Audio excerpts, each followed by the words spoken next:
गुरुदेव मेरे दाता हमको ऐसा वर दो, सेवा सुमिरन सत्संग झोली में मेरे भर दो। यही कामना हमारे हृदय में हमेशा रहती है। हमारे सदगुरु की राह पे हम चलें, उनको नमन, उनको कोटि कोटि नमन जो हमारे जीवन में वो आए, हमको ये शिक्षा दे रहे हैं और आगे भी हम आगे बढ़े इसी राह पे। ये हम हमारे संस्कार, हमारे गुरुदेव की शिक्षा हमें यही सिखाती। जननी माँ, ना कुछ किया न कर सके, ना कुछ करने योग्य, श्री हरि कृपा से जो कुछ होए सो होए। माँ जो हमारी जननी है, जो इतनी स्नेहमयी है, जिसका नाम ही स्नेह है। आज हमारा हृदय स्नेह के प्यार से भरपूर है। उसकी शिक्षा और हर पग में हमें राह दिखाना सदा जीवन में सत्य की राह पर चलने में सहायक होएगा। सत्य, प्रेम और करुणा ही उसके जीवन का लक्ष्य था। ईश्वर से यही कामना है, हमें सद्गुरु की राह पर चलाएं और जो हमें माँ ने शिक्षा दी है उसमें हमें आगे बढ़ना है। ओम शांति, ओम शांति। जय सद्गुरु। जय सद्गुरुदेव। बहुत सुंदर मौसी जी। और हम सद्गुरुदेव भगवान वहां पधार चुके हैं। प्रणाम।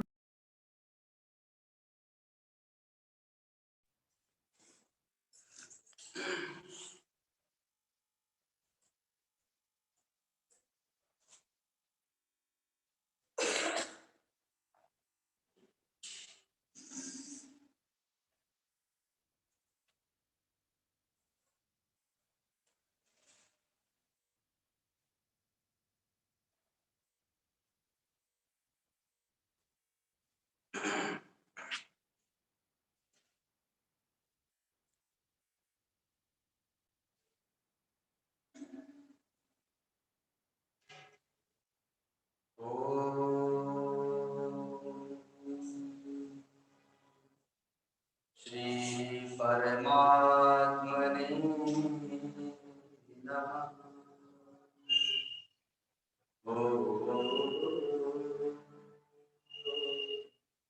श्री गुरवे नमः।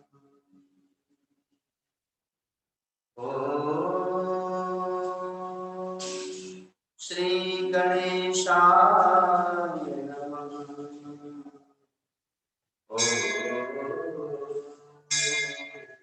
नमो भगवते वासुदेवाय।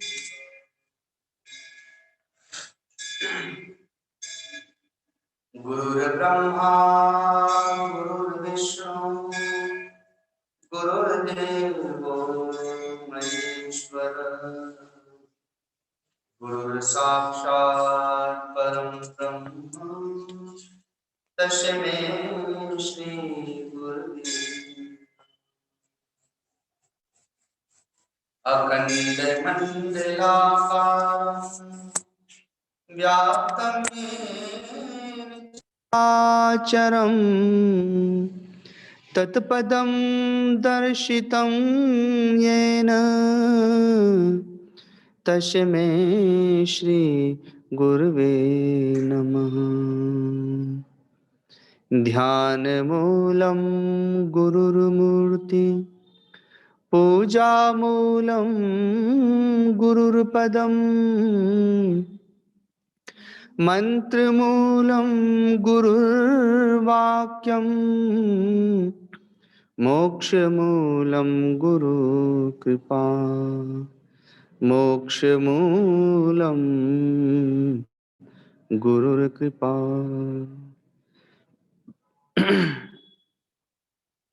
सीताराम राम राम सीता राम राम राम सीता राम राम राम सीता राम राम राम सीता राम राम राम सीता राम राम राम सीता राम राम राम सीता राम राम राम सीता राम राम राम सीता राम राम राम सीता राम राम राम सीता राम राम राम।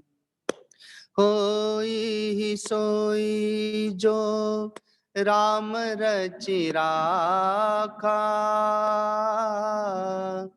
को करि तर्क बढ़ावे शाखा। होई सोई जो राम रचि राखा को करि तर्क बढ़ावे शाखा। सीता राम राम राम सीता राम राम राम सीता राम राम।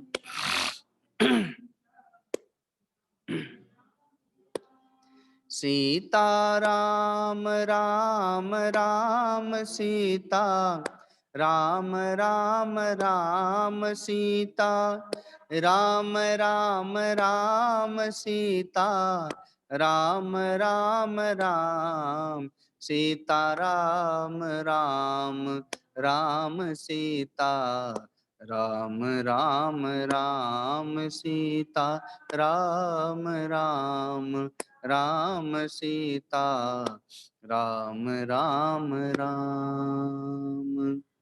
अब मोहि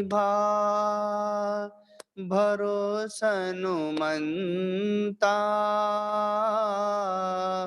बिनु हरि कृपा मिलहि नहीं संता। अब मोहि भरोसनु मनता बिनु हरि कृपा मिलहि नहीं संता। सीता राम राम राम सीता राम राम राम सीता राम।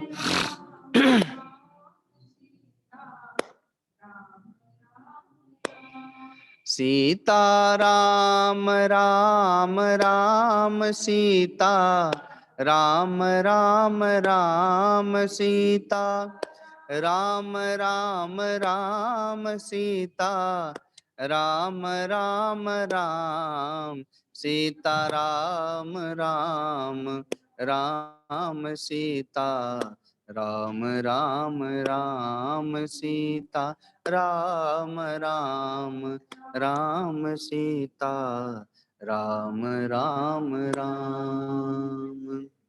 राम ही केवल प्रेम प्यारा जानी ले जो जान निहारा। राम ही केवल प्रेम प्यारा जानी ले जो जान निहारा।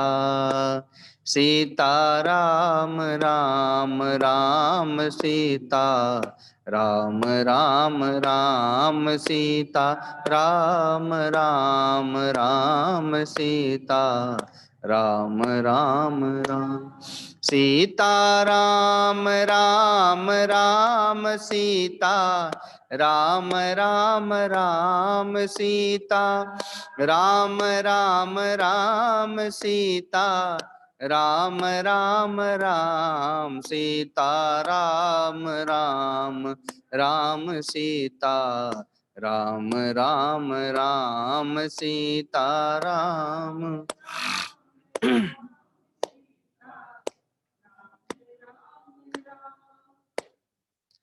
हरि व्यापक सर्वत्र समाना प्रेम ते प्रकट हो ही में जाना। हरि व्यापक सर्वत्र समाना, प्रेम ते प्रकट हो ही में जाना। सीता राम राम राम सीता राम राम राम सीता राम राम राम सीता राम राम राम सीता राम राम राम सीता राम राम राम सीता राम राम राम सीता राम राम राम सीता राम राम राम सीता राम राम राम सीता राम राम राम सीता राम राम राम सीता राम राम राम सीता राम राम राम। बोलिए सदगुरुदेव भगवान की, परम गुरुदेव महाराज की, सत्य सनातन धर्म की, गौ माता की, श्री गंगा मैया की, सब संतों की, सब भक्तों की, श्यानंदेश्वर महादेव की। ओम नमः पार्वती पते हर हर महादेव।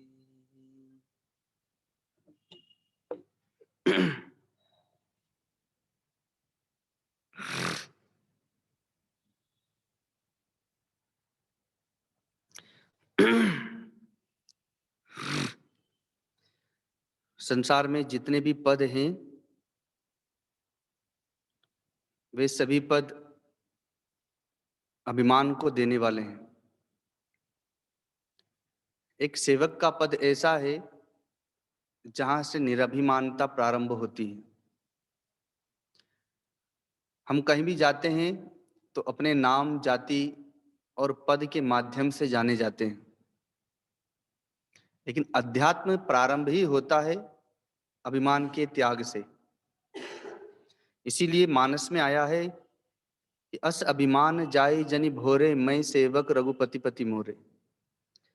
कि मेरा यह अभिमान कभी न जाए कि मैं भगवान का सेवक हूं, भगवान मेरे स्वामी हैं। क्योंकि उस अभिमान, वह सात्विक अभिमान है, उस सात्विक अभिमान में सारे के सारे अभिमान गल जाते हैं। अतः वह उत्थान का कारण बनता है। तो जितने भी पद हैं वे सब मान को देने वाले हैं, अभिमान को देने वाले हैं, अहंकार को देने वाले हैं, अर्थात बांधने वाले हैं। लेकिन भक्त का पद, शिष्य का पद, सेवक का पद, वह हमें अभिमान से मुक्त करता है, अहंकार से मुक्त करता है। अतः वह निर्भिमानिता की ओर लेकर के जाता है और वहीं से हमारा अध्यात्म प्रारंभ होता है, वहीं से हमारी भक्ति प्रारंभ होती है।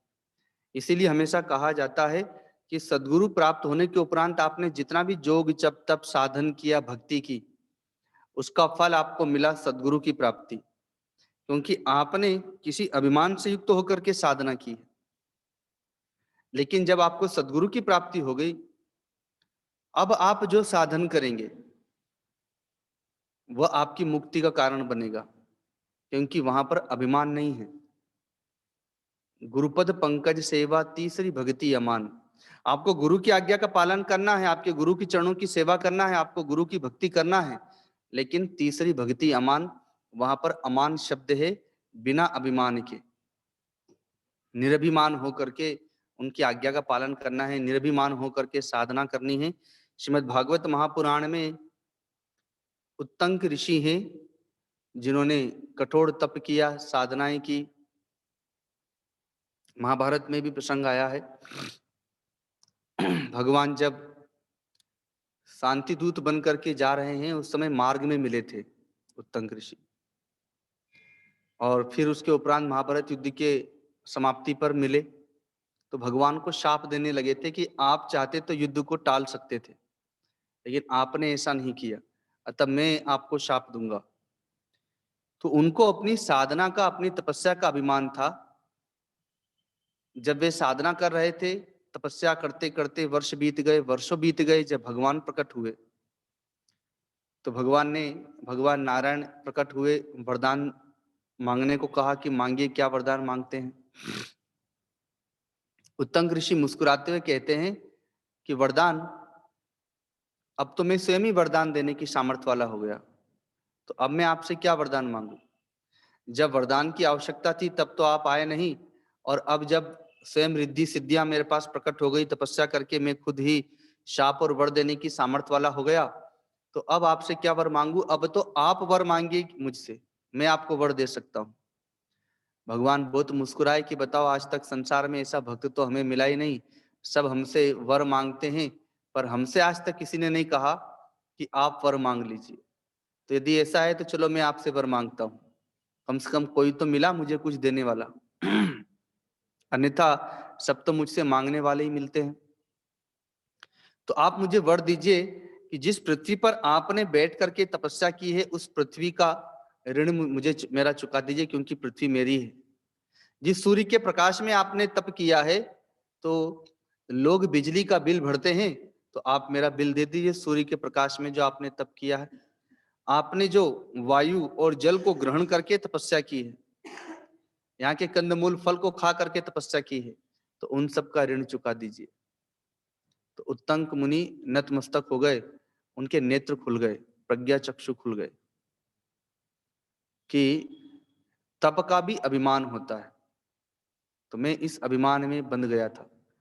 तो ये तो जब सूक्ष्म बातें हैं कि एक साधक भी तप में, साधना में बंध जाता है, तो स्थूल जगत में हम कितना बंधे हुए हैं, लेकिन फिर भी हमें बंधन दिखाई नहीं देता, फिर भी हमें बंधन समझ में नहीं आता बताने पर भी। इसीलिए गोस्वामी तुलसीदास जी कहते हैं कि दिखे तो सूझे नहीं, लागियो ऐसो जिन, और तुलसीदास इस जगत को भयो मोतिया बिन। कि दिखाई तो देता है लेकिन सूझता नहीं है। ऐसा जिन लग गया है, अर्थात ऐसा प्रेत प्रवेश कर गया है, माया रूपी प्रेत, कि दिखाई देता है लेकिन फिर भी सूझता नहीं है। मोतियाबिंद हो जाने पर जैसे कोई वस्तु दो दिखाई देने लगती है, वैसे ही मानो उसे जगत की वस्तुएं दिखाई दे रही है। तो संसार में सबसे गरिमामय पद सद्गुरु का पद है, और वह बड़े सौभाग्य से प्राप्त होता है, भगवत कृपा से प्राप्त होता है। सद्गुरु के चरण, सद्गुरु की शरणागति, सद्गुरु की प्राप्ति। बिना भगवत कृपा के सद्गुरु की प्राप्ति नहीं होती। एक राजा ने, चक्रवर्ती सम्राट राजा थे, पूरे विश्व के भूमंडल के राजा, भगवत प्राप्ति के निमित्त उन्हें जब वैराग्य उत्पन्न हुआ तो राज्य का परित्याग करके राजा परीक्षित के समान वन प्रदेश में चले गए और वहां बैठ के साधना करने लगे। सद्गुरु मिले नहीं थे, तो जो अपने इष्ट थे उनका स्मरण कर रहे थे, जप कर रहे थे, तप कर रहे थे। चूंकि घर से ही वे अपनी कुछ साधना करते थे, भक्ति करते थे, तो वन में आके करने लगे। तो जब गुरुजी ने भी कहा है याद करो नामक पुस्तिका में कि जो व्यक्ति कुछ भी त्याग नहीं करता उसे कुछ नहीं मिलता, जो कुछ त्याग करता है तो उसे कुछ मिलता है, जो सब कुछ त्याग करता है उसे सब कुछ मिलता है। राजा ने अपना सर्वस्व का त्याग किया, वे चक्रवर्ती सम्राट थे, पूरे भूमंडल के राजा थे।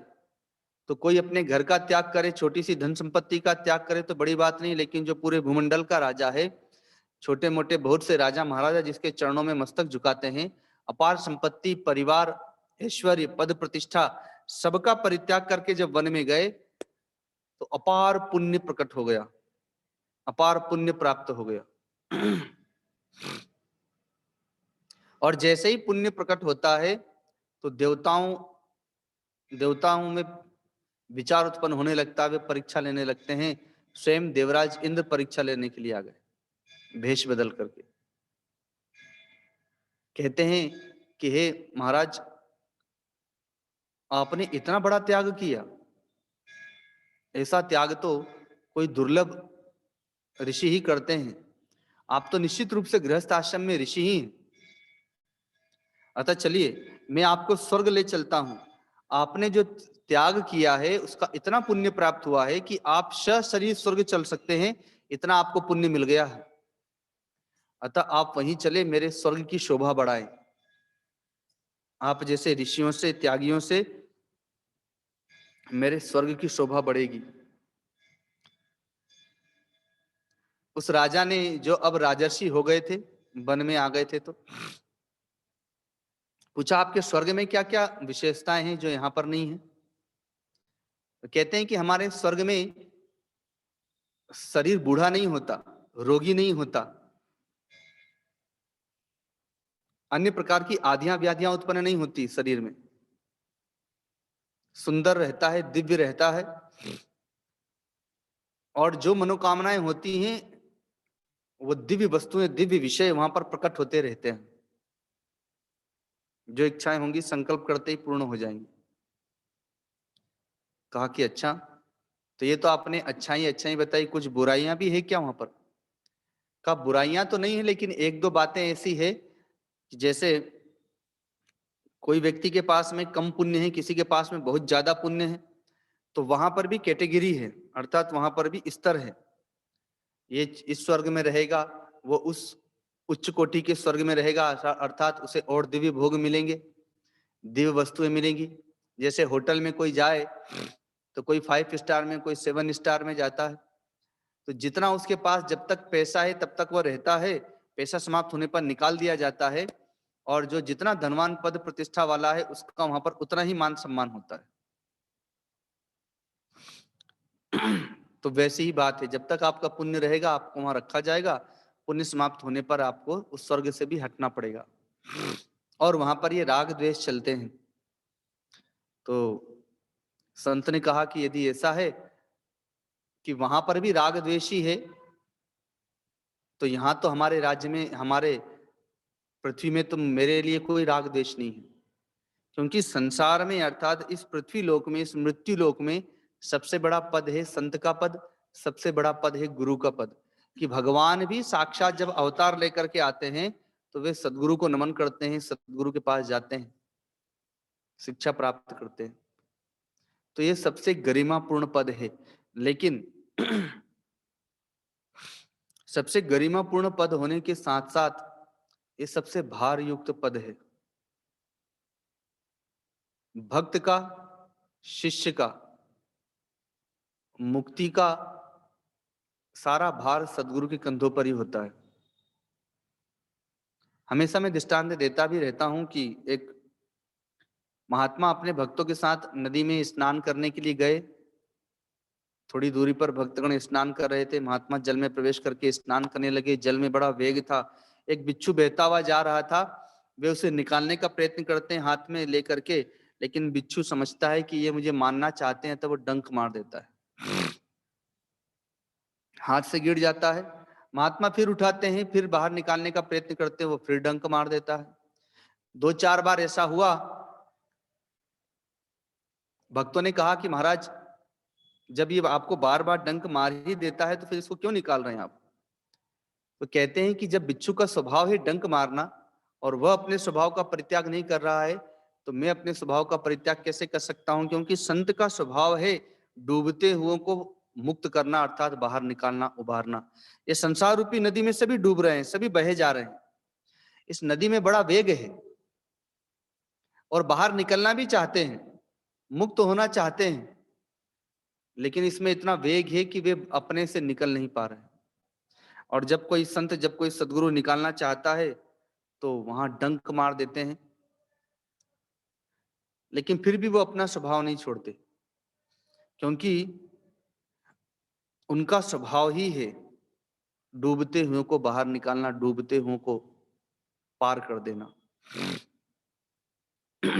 तो सदगुरु का पद बहुत भार युक्त तो होता है, क्योंकि वह, उसके ऊपर बहुत से भक्तों का, साधकों का, शिष्यों का जीवन का भार होता है, उनका उद्धार करने का। जिस प्रकार से बालक बार बार मलमूत्र करता रहता है, लेकिन माँ स्नान कराकर उसका पुनः श्रृंगार कर देती हैं, दूसरे की गोद में जाने के योग कर देती हैं। वैसे ही भक्त के, साधक के, शिष्य के दोषों और अपराधों को बार बार वो परिमार्जन करता रहता है, उसे निर्विकार निर्मल करने का प्रयत्न करता रहता है। जगत में उसके लिए चाहे उसे उपहास का पात्र बनना पड़े, निंदा का पात्र बनना पड़े, लेकिन वह उसे स्वीकार्य है। तो वैसे ही एक छोटी सी घटना है जो मैं हमेशा आप लोग को बताया करता हूं कि गुरुदेव एक बार इंदौर जंगल में जब साधना में रत थे, तो उस समय केवल दूध का ही आहार लेते थे, अर्थात एक समय दूध पीते थे। शंकर नाम के भक्त वन प्रदेश में अपने गांव से दूध लेकर के जाया करते थे। गर्मी के दिनों में गुरुदेव हिमालय आ जाते थे। यहीं ऋषिकेश में बाबा जी के आश्रम में, यहाँ गुफाएं थी, झाड़ियां थी गंगा जी के तट पर, या बद्रीनाथ चले जाते थे। शंकर जी की उम्र लगभग 60-65 वर्ष की हुई होगी कि उनके पेट में कैंसर नामक रोग हो गया। लगभग 20-25 साल पहले की बात रही होगी ये। तो उस समय तो कैंसर बहुत ज्यादा विख्यात नहीं था, और उसमें भी गांव में, और जल्दी पता भी नहीं चलता है गांव के लोगों को। तो वो अंतिम स्टेज का कैंसर था पेट का, जिसके कारण से लीवर भी खराब हो गया। डॉक्टरों ने जवाब दे दिया, पेट फूल गया, पत्थर के समान ठोस हो गया। मलमूत्र के लिए नली लगा दी गई, और कह दिया बाल बच्चों से कि अब इन्हें ले जाओ घर पे, सेवा करो, अब जितने दिन तक रह लें। वे घर आ गए, बिस्तर पे लेटे रहते थे। चम्मच से दूध, सूप, जूस आदि उन्हें दिया जाता था, और पीड़ा, अत्यंत पीड़ा होती थी। आह आह करते रहते थे, कराहते रहते थे। तभी उन्हें अचानक गुरुदेव की याद आई। उन्होंने बच्चों से पत्र लिखवाया। वह पत्र ऋषिकेश में आया, बाबा जी के स्थान पर, आश्रम पर गुरुदेव को प्राप्त हुआ। गुरुदेव ने पत्र पढ़ा तो साथ में आत्मानंद बाबा थे गुरुदेव के उस समय सेवा में। गुरुदेव ने कहा कि अभी इसी समय चलना है, और उस गांव में गए। चूंकि अंतिम समय था और पता चल गया था कि गुरुदेव आने वाले हैं, तो गांव के सारे लोग, रिश्तेदार आदि सभी लोग आ गए थे। सारे पुत्र तो थे ही, बेटियां भी आ गई थी। गुरुदेव गए तो वे बिस्तर पे लेटे हुए थे। गुरुदेव का दर्शन करके वे उठने का प्रयत्न करने लगे। गुरुदेव कहते हैं लेटे रहो, लेटे रहो, लेकिन फिर भी वो बैठ जाते हैं, प्रणाम करते हैं। गुरुदेव को बिठाया, और उस समय चूंकि उन्होंने हमेशा दूध पिलाने की सेवा की थी, तो उस समय भी वही याद आया, और दूध मंगाया गया गुरुदेव के लिए। दूध पिया गुरुदेव ने। उसके उपरांत जब सब लोग शांत होकर के बैठ गए, तो गुरुदेव ने उनसे प्रश्न किया कि आपने जीवन किसके लिए जिया। तो उनके 4 पुत्र थे, 2 पुत्रियां थी जो वहीं पर थे उस समय। उन्होंने अपने बाल बच्चों की तरफ देखा, बोला नहीं, केवल देखा।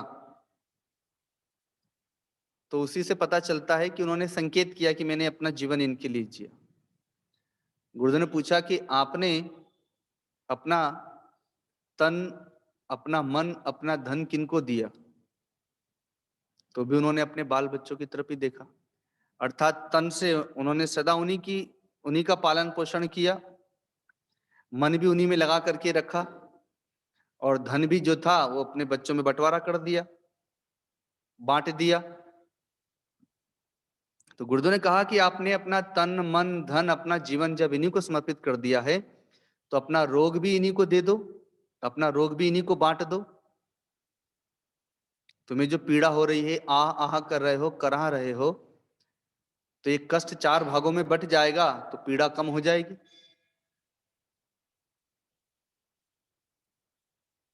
तो उन्होंने अपने बच्चों की तरफ देखा तो बच्चों के सिर झुक गए, क्योंकि रोग तो कोई लेगा नहीं।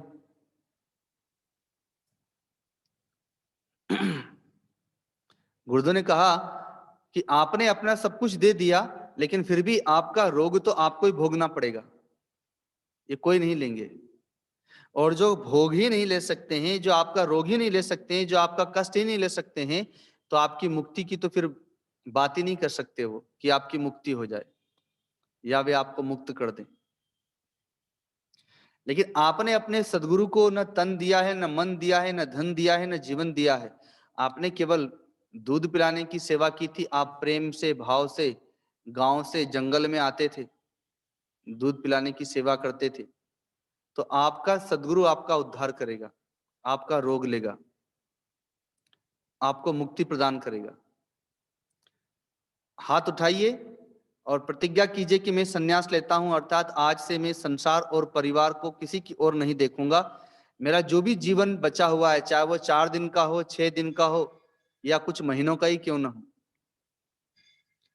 आज से मैं किसी की ओर नहीं देखूंगा, सदा प्रभु का स्मरण करूंगा। और ये जो आह आह करते हैं तो बोलो राम, हे राम, ऐसे पुकारो। और उसके उपरांत फिर सत्संग दिया गुरुदेव ने और फिर वे कुछ 1-2 दिन रह करके वहां से चले आए। तो उसके उपरांत भी 6 महीने तक उनका शरीर बिस्तर पर रहता है, प्रभु के स्मरण में, भाव में डूबे हुए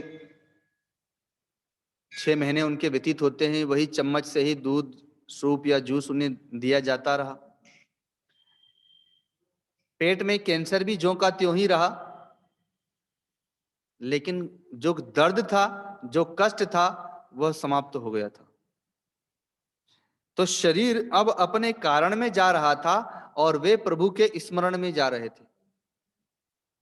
और ऐसा करते करते करते 6 महीने के उपरांत वे भगवान में ही विलीन हो गए। भगवान का स्मरण करते करते शरीर अपने कारण में विलीन हो गया, वे भगवान में विलीन हो गए। ये सद्गुरु का कार्य होता है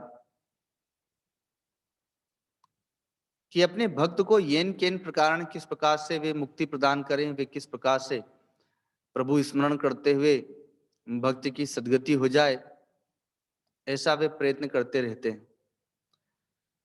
तो जगत के लोग स्वार्थमय होते हैं। सुरनर मुनि सब के यह रीति, स्वार्थ लागी करें सब प्रीति। सब स्वार्थमय होते हैं, लेकिन एक संत है, एक सदगुरु हैं जो परमार्थिक होते हैं। इसलिए कहा गया है कि परमार्थ के कारण साधुन धरा शरीर। वो परमार्थी होते हैं, आपसे किसी चीज की उसकी अपेक्षा नहीं है,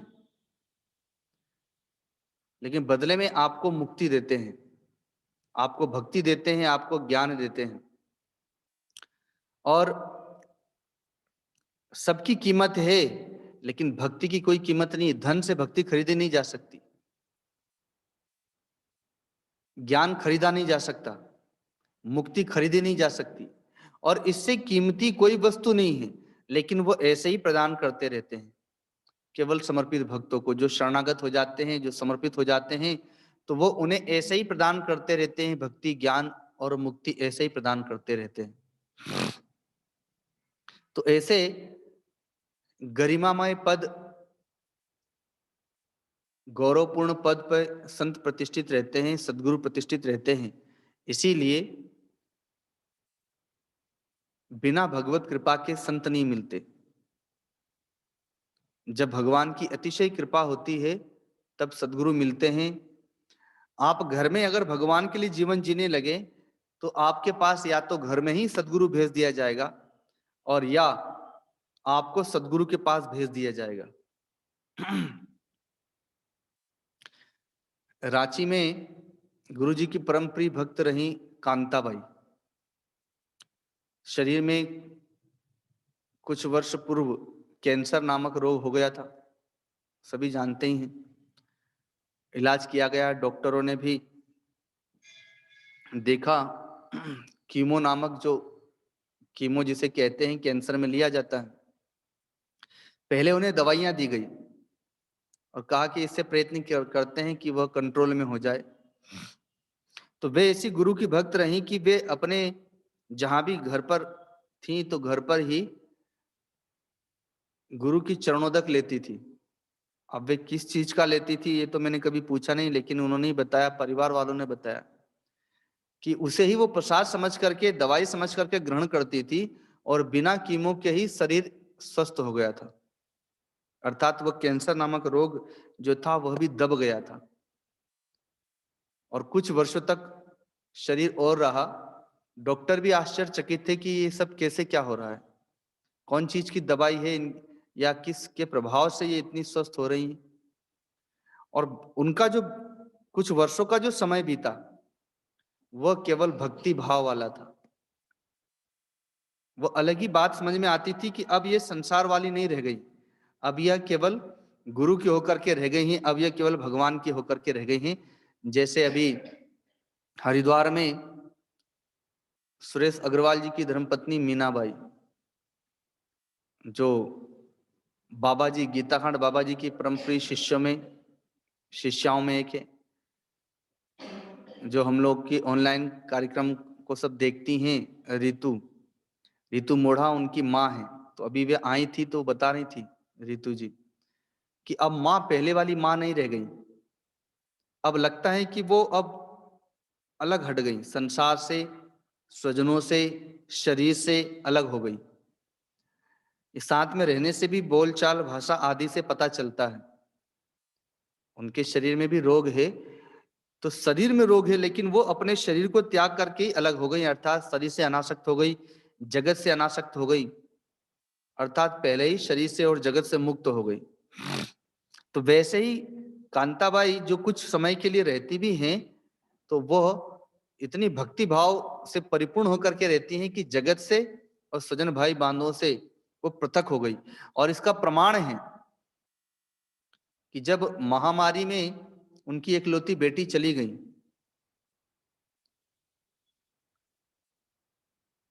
तो उन्हें बताने में सबको डर लग रहा था कि कैसे बताया जाएगा।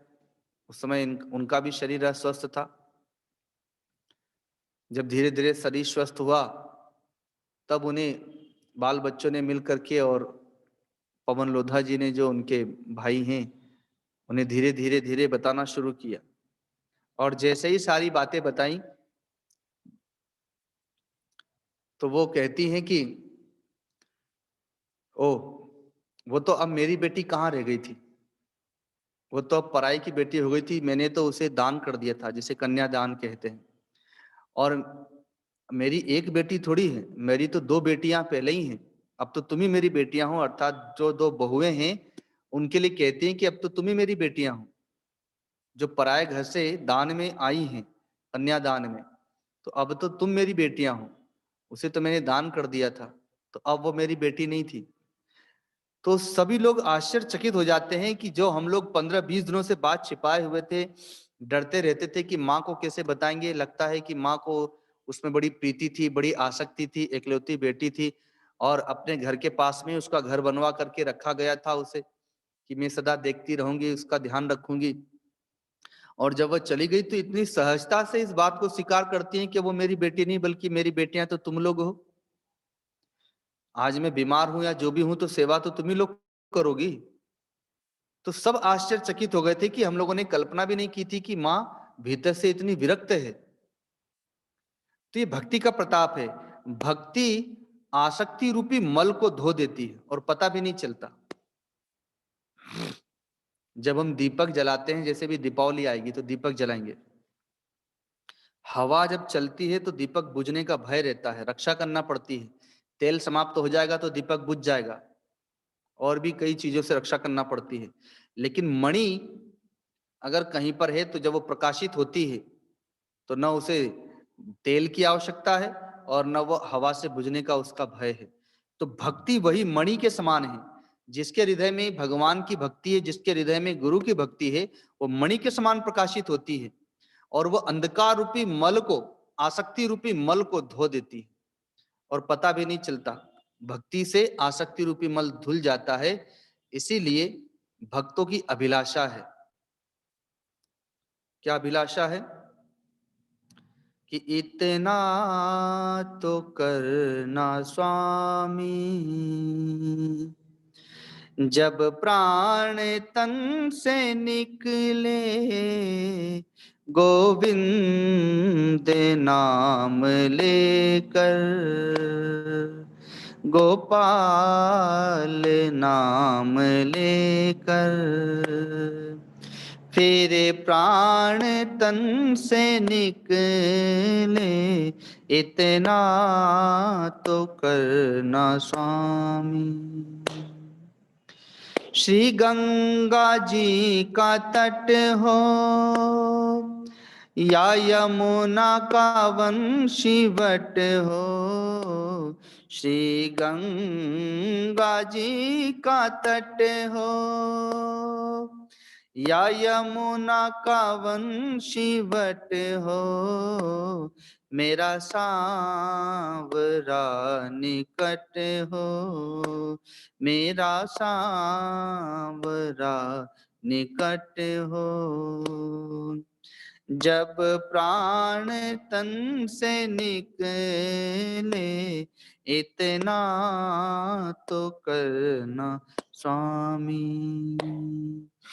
जब प्राण तन से निकले, इतना तो करना स्वामी।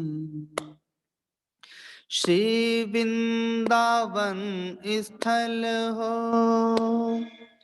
मेरे मुख में तुलसी दल हो, श्री वृंदावन स्थल हो, मेरे मुख में तुलसी दल हो, विष्णु चरण का जल हो, विष्णु चरण का जल हो। जब प्राण तन से निकले, इतना तो करना स्वामी, इतना तो करना स्वामी। जब प्राण तन से निकले, इतना तो करना स्वामी। सन्मुख सांवरा खड़ा हो, मुरली का स्वर भरा हो, सन्मुख सांवरा खड़ा हो, मुरली का स्वर भरा हो, तिरछा चरण धरा हो, तिरछा चरण धरा हो।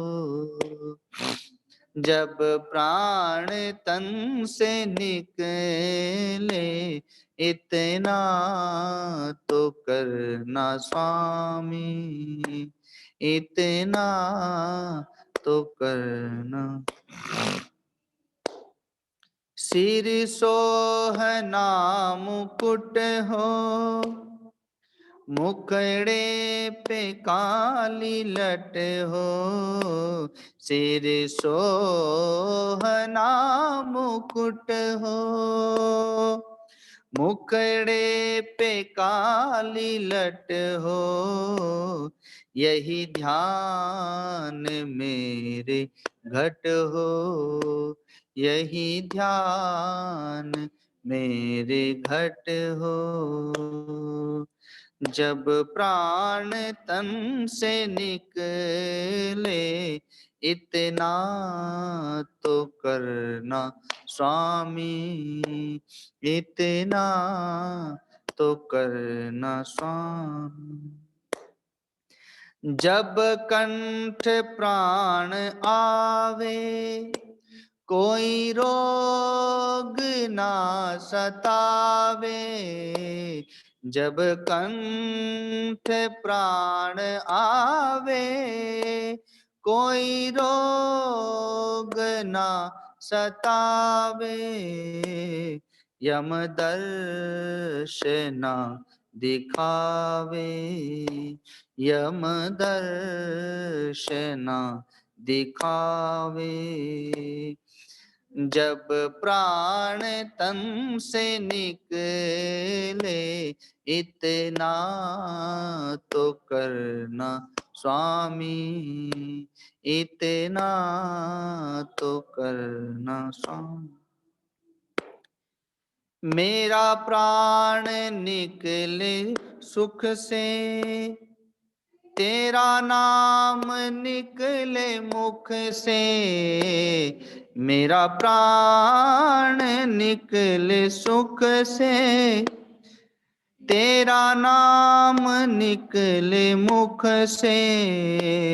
बच जाऊं घोर दुख से, बच जाऊं घोर दुख से।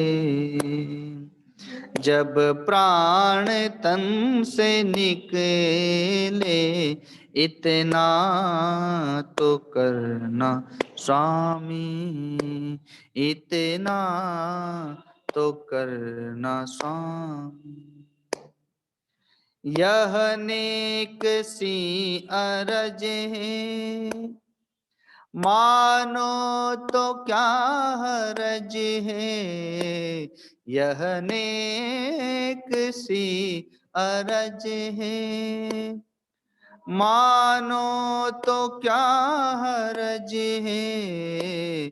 कुछ आपका फर्ज है, कुछ आपका फर्ज है। जब प्राण तन से निकले, इतना तो करना स्वामी, इतना तो करना स्वामी।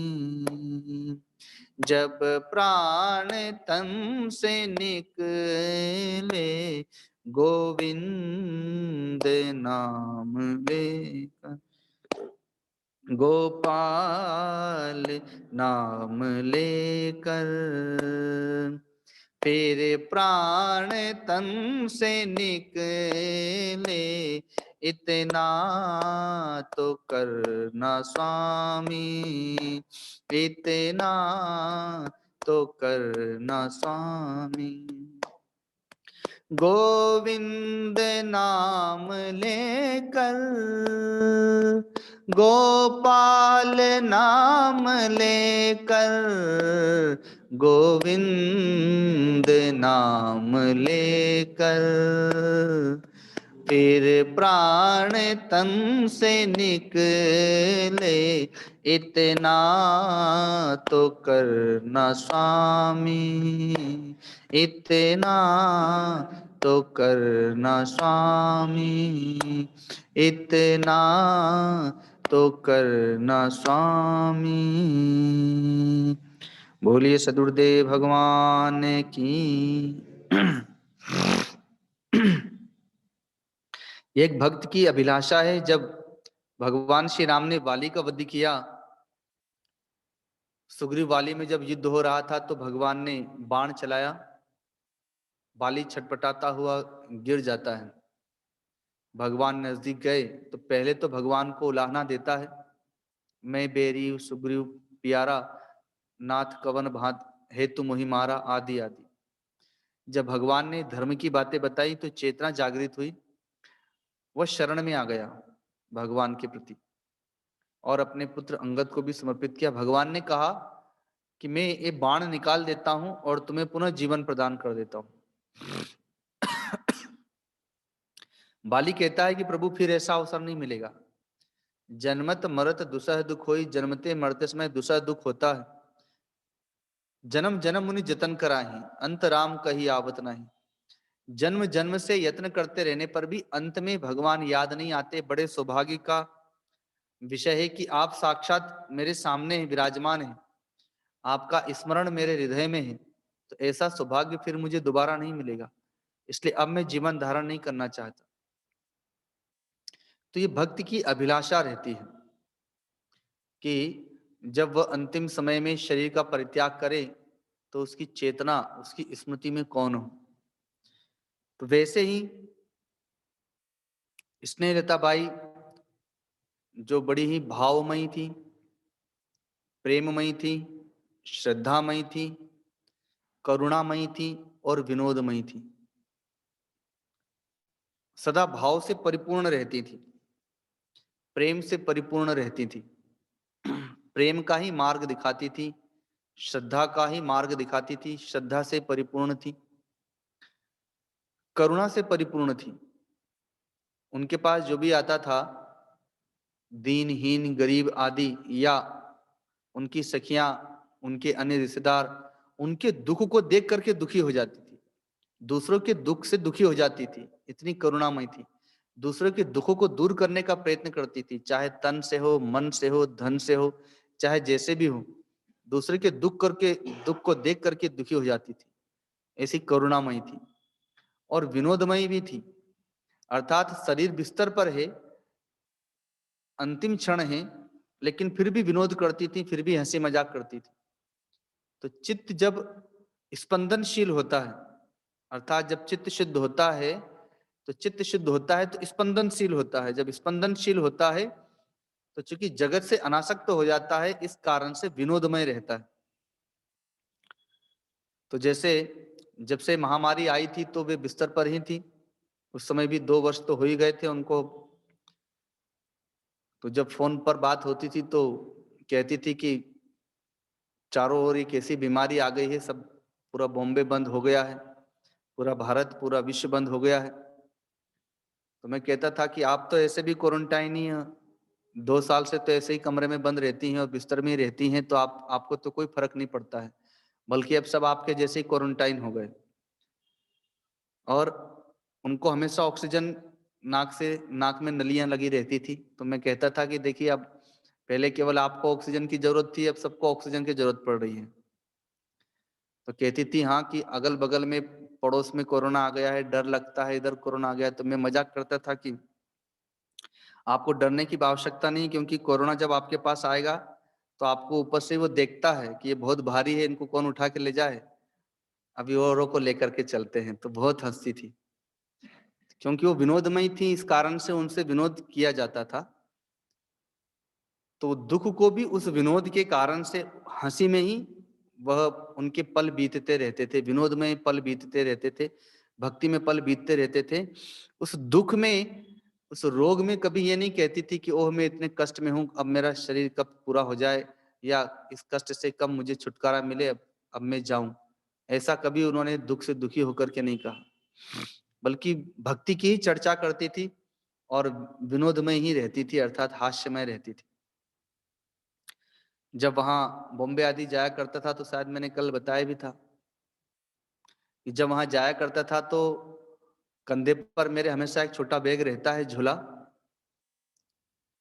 जिसमें कुछ ग्रंथ रहते हैं, भक्त लोग जो भेंट चढ़ा देते हैं वो उसी झोले में रहते हैं, मोबाइल, चार्जर, कुछ डायरियां आदि। तो जैसे ही जाता था वैसे ही झोला ले लेती थी कि ये झोला मुझे दे दी, इसमें बहुत माल भरा हुआ है, इसे मैं रखूंगी, और उसे अपने अलमारी में रख लेती थी और कहती थी कि मैं इसमें से कुछ चुरा लूंगी। तो विनोद करती थी। तो कुछ दिनों के उपरांत जब मैं यहाँ पर था और जब वे हॉस्पिटल नहीं है, उस समय तो शरीर स्वस्थ था, तो उनकी अभिलाषा थी कि एक झोला मैं आपसे चाहती हूँ। तो फिर मैंने यहाँ से भक्तों के माध्यम से झोला भेजा था। तो ऐसे वह विनोदमयी थी, संतों और भक्तों के प्रति भावमयी, दीनहीनों के प्रति तथा अपने संबंधियों के प्रति करुणामयी। महात्मा भरत का चरित्र उनको बड़ा प्रिय था।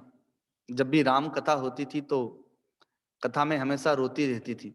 जब भरत चरित्र प्रारंभ होता था या जब करुण रस से युक्त कोई प्रसंग होता था तो वे हमेशा रोती रहती थी और कहती भी थी, जब कभी भी कहीं भी सत्संग में बॉम्बे आदि भी जाता था तो, कि मुझे भरत जी का चरित्र बहुत प्रिय है, मुझे भरत जी का चरित्र ही सुनाइए।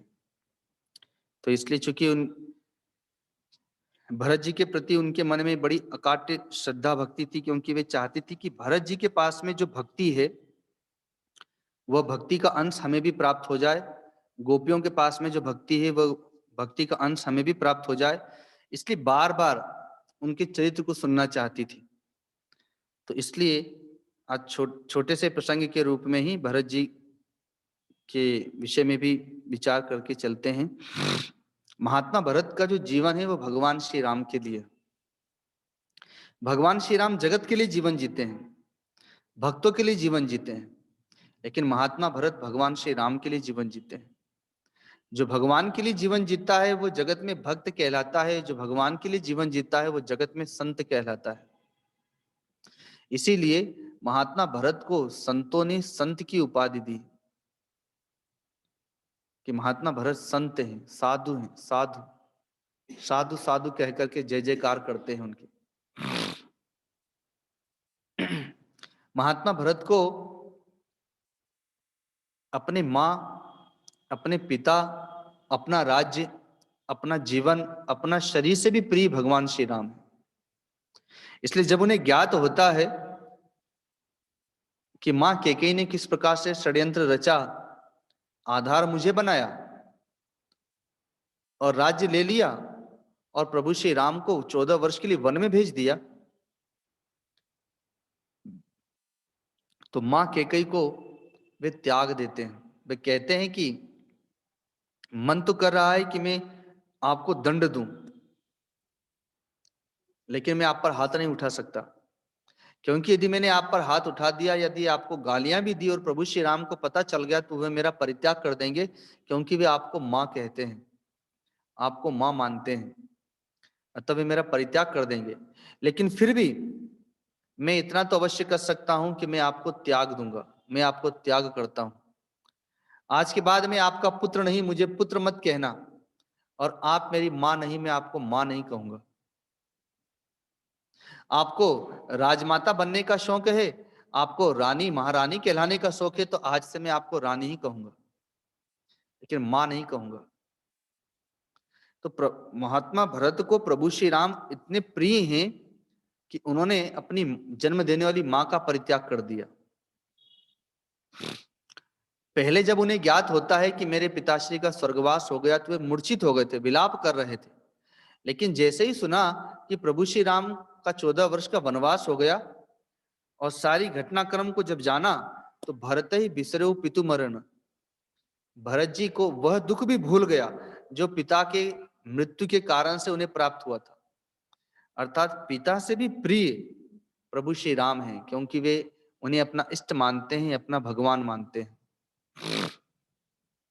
जो राज्य उन्हें बलात् प्राप्त हो रहा था, अपने आप प्राप्त हो रहा था, सब लोग जबरदस्ती दे रहे थे। गुरुजी वशिष्ठ जी भी कहते हैं कि ये राज्य हे भरत तुम्हारा है, क्योंकि तुम्हारे पिता तुम्हें देके गए हैं। राज सिंहासन सुना है, तुम उस पर बैठ जाओ। माताएं कहती हैं कि अब अपने पिता की आज्ञा का पालन करो, तुम्हारा कष्ट हम लोगों से देखा नहीं जा रहा, और अब इस राज्य को संभालो, बिना राजा के राज्य में अराजकता हो जाती है। मंत्रियों ने कहा, सभासदों ने कहा, सब कहते हैं, लेकिन भरत जी कहते हैं कि जब मैं इस राज्य पर बैठ जाऊंगा, इस सिंहासन पर बैठ जाऊंगा, तो ये राज्य धरती में समा जाएगा, पाताल में चला जाएगा, क्योंकि ये मेरे स्वामी का है और स्वामी के स्थान पर सेवक नहीं बैठ सकता। मेरा स्थान तो प्रभु श्री राम के चरणों में है, अतः मैं तो प्रभु श्री राम के पास वन में जाऊंगा, भले मुझे अनंत जन्मों तक नरक में क्यों न जाना पड़े।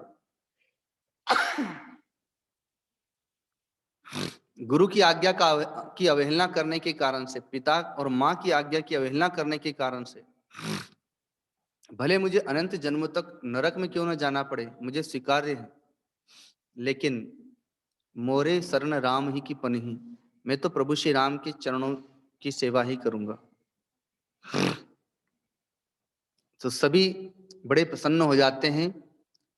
भरत जी की भक्ति में सब मानो भक्तिमय हो गए। जरो से संपत्ति सदन सुख, सुहृद मातु पितु भाई, सन्मुख होत जो राम पद करे न कोटि सहाय। उस संपत्ति में उन सजन भाई बांधों में आग लग जाए, जो भगवान की ओर चलने वाले भक्त को, साधक को मार्ग में सहयोग न करके बाधा बनते हैं। भरत जी कहते हैं, ऐसी संपत्ति मुझे नहीं चाहिए, ऐसा राज्य मुझे नहीं चाहिए, ऐसे सजन भाई बांधव मुझे नहीं चाहिए, इन सब में आग लग जाए, ऐसे शरीर में आग लग जाए जो भगवान की भक्ति में बाधा दे या भगवान की भक्ति की ओर न चले, भगवान की ओर न चले। जब वे वन प्रदेश में प्रभु का स्मरण करते हुए जा रहे हैं, तो जो भी भरत जी का दर्शन करते हैं वे अपने आप को परम सौभाग्यशाली समझते हैं। यहां तक कि स्वयं भरद्वाज मुनि कहते हैं कि हे भरत, तुम ग्लानि मत करो। देखो, हम तीर्थ में रहते हैं, प्रयागराज तीर्थराज है, मैंने कभी झूठ नहीं कहा। तपस्या में रत रहते हैं, तीर्थ में रहते हैं, सदा साधना में रत रहते हैं। हमें जो भी तीर्थ में बसने का, जोग जब तब साधन करने का, स्वजन भाई बांधों के परित्याग करने का जो फल था वो यह था कि हमें प्रभु श्री राम का दर्शन प्राप्त हुआ। लेकिन प्रभु श्री राम के दर्शन का जो फल था वो आपका दर्शन हमें प्राप्त हो रहा है, अतः तुम ग्लानि मत करो। ऐसी महात्मा भरत की महिमा का गायन किया गया। प्रभु श्री राम ने नीति की बातें समझा करके, उपदेश दे करके भरत जी को जब पुनः भेज दिया अयोध्या की ओर, 14 वर्ष की अवधि को वे स्वीकार करते हैं, भगवान की चरण पादुकाओं को लेकर के आते हैं। 14 वर्ष तक सेवक बन करके राज्य करते हैं, अर्थात सेवा करते हैं। सिंहासन पर प्रभु श्री राम की चरण पादुकाएं हैं। अपने राज्य में नहीं रहते, अर्थात सिंहासन में, महल में नहीं रहते, बल्कि नंदीग्राम में कुटिया बनवाते हैं और उस कुटिया में भी अंदर गुफा खुदवा कर और वहां चटाई बिछा करके कुश की सैया पर सोते हैं। उन्होंने देखा मेरे प्रभु श्री राम वल्कल वस्त्र धारण करते हैं, तो उन्होंने राजसी वेश का परित्याग कर दिया। उन्होंने देखा प्रभु श्री राम जटाजूट धारण करते हैं, तो उन्होंने भी श्रृंगार करना छोड़ दिया और जटाजूट धारण कर ली। उन्होंने देखा कि मेरे स्वामी तो स्वयं धरती पर शयन करते हैं, तो इसलिए उन्होंने धरती में भी गड्ढा खुदवा करके और उसमें कुश की सैया पर शयन करते हैं। उन्होंने देखा कि मेरे प्रभु तो कंदमूल फल खाते हैं, तो उन्होंने अब उससे भी और निकृष्ट या नीचा भाग क्या हो, तो गायों को जौ खिलाते हैं। गाय जब गोबर करती है उसमें जौ अर्थात गेहूं के दाने, जौ के दाने निकलते हैं, उसका दलिया बना करके गौमूत्र में धोते हैं और उसका दलिया बना करके और उसे खाते हैं 14 साल तक। कठोर जप तप के साथ में रहते हैं और राज्य का संचालन भी करते हैं, सेवा भी करते हैं। परिणाम यह होता है कि 14 साल में 14 गुना संपत्ति का विस्तार होता है, राज्य का विस्तार होता है। धर्म अर्थ काम मोक्ष, धर्म से अर्थ की उपलब्धि होती है। भगवान श्री राम ने जो राम राज्य की स्थापना की है उसकी नींव तो महात्मा भरत ने ही स्थापित कर दी थी। लेकिन जैसे महल दिखाई देता है, नींव दिखाई नहीं देती, वैसे ही महात्मा भरत का जो दिव्य चरित्र है, जो दिव्य तप और त्याग है, और उन्होंने जो 14 वर्ष में राज्य का संचालन किया है, वह नींव है जिस पे आकर के प्रभु श्री राम ने 14 वर्ष, जिस पर आकर प्रभु श्री राम ने राम राज्य की स्थापना की। जब प्रभु श्री राम लौट करके आए तो महात्मा भरत ने 14 गुना संपत्ति केवल भौतिक संपत्ति समर्पित नहीं की है, बल्कि आध्यात्मिक संपत्ति भी समर्पित की। अर्थात उनका जप सिद्ध हो गया, उनका तप सिद्ध हो गया, उनका प्रेम, उनका भाव, उनकी भक्ति सिद्ध हो गई, उनका त्याग सिद्ध हो गया। भौतिक और आध्यात्मिक दोनों संपत्तियों को 14 गुना बढ़ा करके उन्होंने प्रभु श्री राम के चरणों में समर्पित की। तो महात्मा भरत का जो दिव्य चरित्र है, उनकी जो दिव्य भक्ति, उनका जो दिव्य भाव है, उसका कुछ अंश भी अगर हमारे जीवन में उतर जाए तो जीवन की अविद्या, जीवन में अज्ञान का अंधकार निवृत्त हो जाएगा, दोष, मल, विकार आदि निवृत्त हो जाएंगे। इसीलिए स्नेहलता बाई हमेशा महात्मा भरत की भक्ति की चर्चा किया करती थी और उनका दिव्य चरित्र श्रवण किया करती थी। उनकी यही अभिलाषा रहा करती थी कि मैं भरत चरित्र सुनूं ताकि उनकी भक्ति मुझे प्राप्त हो। गोपियों की भक्ति के विषय में वे चर्चा किया करती थी। भगवान श्री राम, भगवान श्री कृष्ण गोपियों को कहते हैं अंतिम चरण में, जब भगवान वृंदावन से मथुरा जा रहे हैं तो गोपियों से कहते हैं कि कोई महात्मा माता पिता भाई बांधव स्वजन आदियों का परित्याग करके, घर गांव क्षेत्र का परित्याग करके, नाम जाति का परित्याग करके वन प्रदेश में चला जाता है और वहां जाकर के कठोर तप करता है, भक्ति करता है। तो त्याग भी करता है, तप भी करता है, भक्ति भी करता है, तब जाकर के मैं प्राप्त होता हूं कई वर्षों के उपरांत। तुम लोगों ने घर में रहकर के ही त्याग किया, माता पिता भाई बांधव सास ससुर पति पुत्र आदि का घर में रहकर के परित्याग किया, तन से सेवा भी की लेकिन मन से परित्याग किया, क्योंकि मन मुझ में दिया, प्रेम मुझसे किया। उन्होंने जो त्याग किया वो त्याग तुम लोगों ने घर पर किया। उन्होंने जो तप किया, तुमने घर में रहकर के प्रतिकूल परिस्थितियों को सहन किया, वही तुम्हारा तप है। और वे जो भक्ति करते हैं, प्रेम करते हैं, वो प्रेम व भक्ति तुम्हें यहीं पर प्राप्त है, तुमने यहीं से मुझसे प्रेम किया। अतः मैं तुम्हारे प्रेम का ऋणी हूं, मैं तुम्हारे प्रेम का ऋण चुका नहीं सकता। तो इसके लिए मैं तुम्हें वर प्रदान करता हूं, तुम सभी गोपियों को, क्योंकि अब मैं यहां से मथुरा जा रहा हूं, अब मेरा धर्म का कार्य प्रारंभ होगा। अभी तक प्रेममयी लीलाएं थी, अब धर्ममय और युद्धमय लीलाएं होंगी।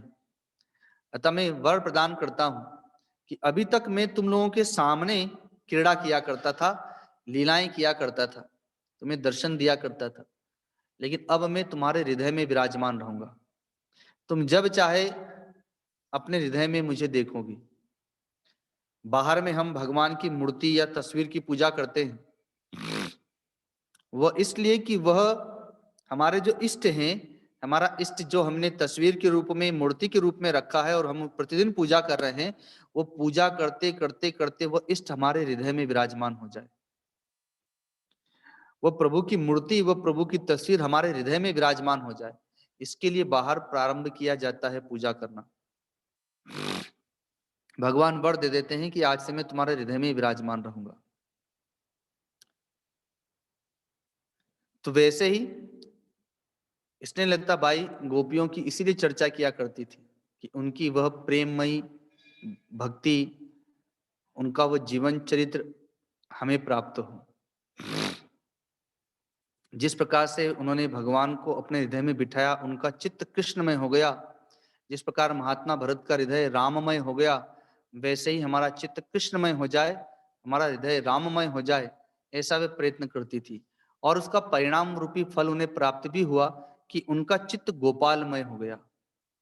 जिस गोपाल की वे सदा सेवा किया करती थी, जिनके आधार पर समर्पित करके अपना जीवन उन्होंने जिया, तो उनका चित्त इसीलिए गोपालमय हो गया। तो एक छोटे से पद के माध्यम से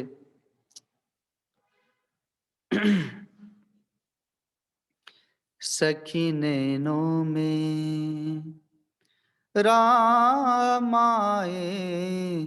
सखी नैनों में रामाए, सखी रामाए, सखी नैनों में रामाए, सखी नैनों में, मेरे रामाए, सखी नैनों में, रामाए सखी, रामाए सखी नैनों में, रामाए सखी नैनों में, मधुर मूर्ति छवि ललना जैसी, मधुर मूर्ति छवि ललना जैसी, मधुर मूर्ति छवि ललना जैसी, मधुर मूर्ति छवि ललना जैसी, मेरे मन अति भाए,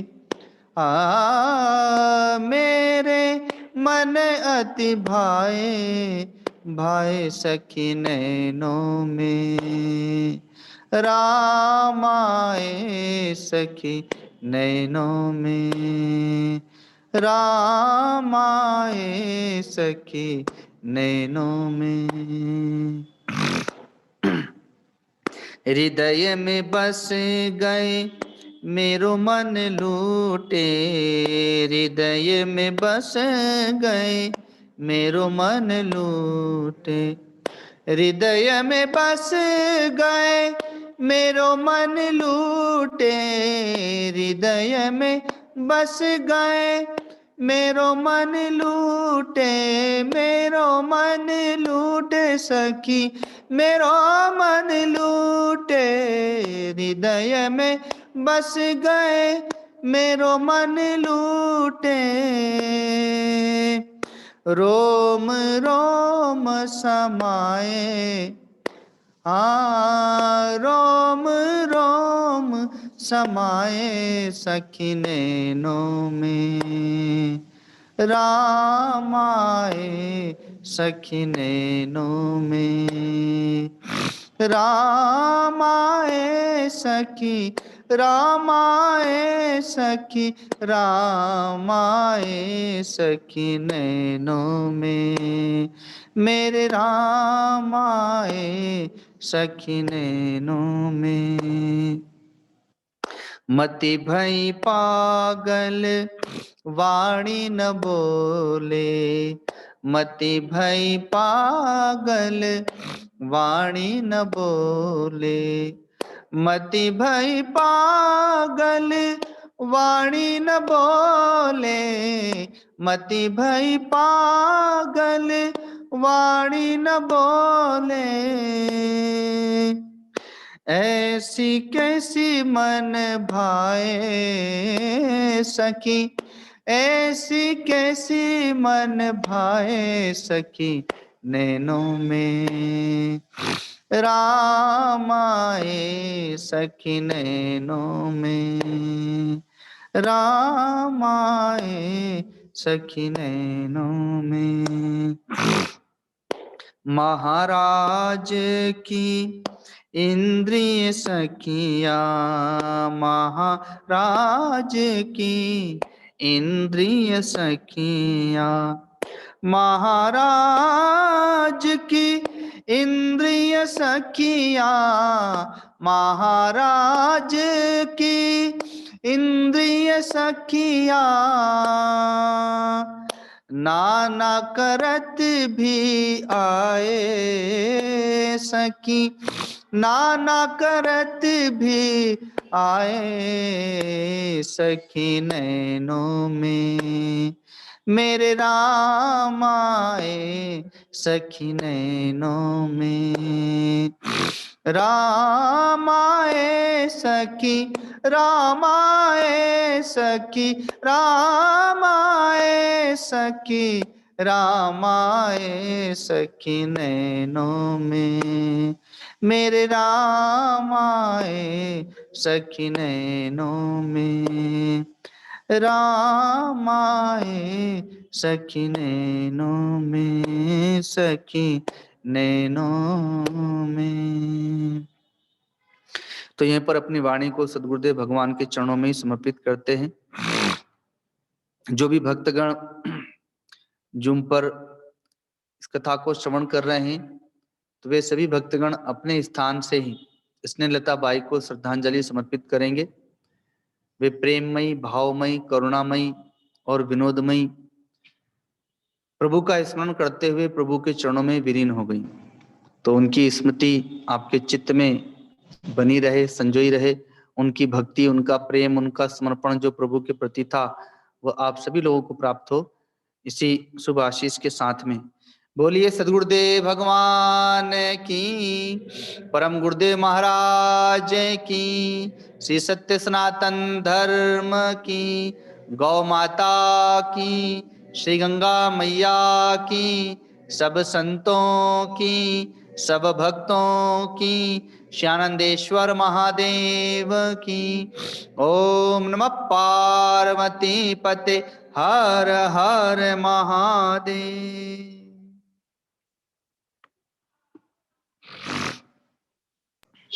आप सबको अनम्यूट कर दिया गया है, आप सब प्रणाम कर सकते हैं। प्रणाम बाबा। प्रसाद दे देना। प्रणाम गुरुजी। प्रणाम गुरुजी। हरिओम हरिओम प्रणाम हरिओम गुरुजी। प्रणाम गुरुदेव। हरिओम हरिओम हरिओम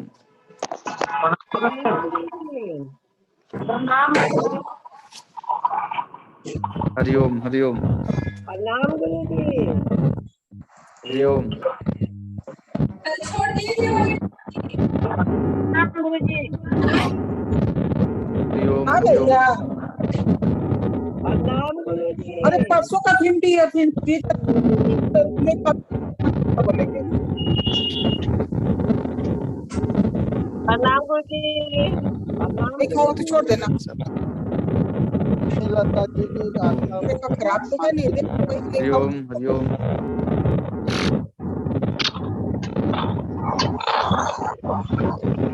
ठीक है ना, गुरुजी। आता हूँ। प्रणाम गुरुजी। बस प्रणाम करें। हरिओम हरिओम प्रणाम गुरुजी।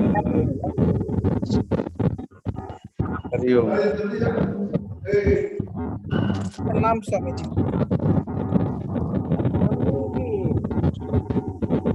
ठीक है, सब लोग को बहुत बहुत आशीर्वाद। आप जयकारा लगा दीजिए। सत्यदेव के चरणों में कोटि कोटि प्रणाम। आइए सभी मिलकर जयकारा लगाएंगे और मुस्कुराइए जय करते होंगे। तो धर्मराज घूम फिर करके फिर आ गए। भगवान की जय। अच्छा, नॉन एसी में करना पड़ेगा। की जय। गंगा मैया की जय जय। हरिओम गुरुजी। सीता माता की जय। ईश्वर महादेव की जय। पार्वती हर हर महादेव। आज के आनंद की जय। संजोग न देख दो। हरिओम।